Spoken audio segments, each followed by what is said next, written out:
Today we're here to do an unboxing of a new pair of shoes. This is the Gaziano and Girling St. James 2, my very first pair from this brand. So very much looking forward to it. So we open the box, see they've got some nice embroidered shoe bags here.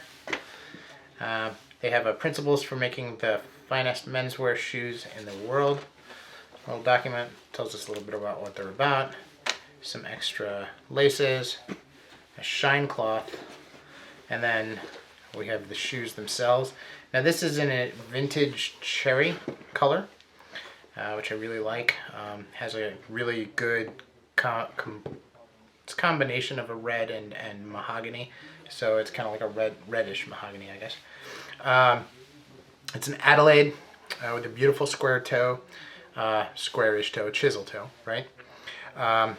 You know, the first glance, everything on the shoes is perfect as you'd expect. There's a lot of sole work here. You've got a fiddleback. You've got some work here. All this is hand dyed.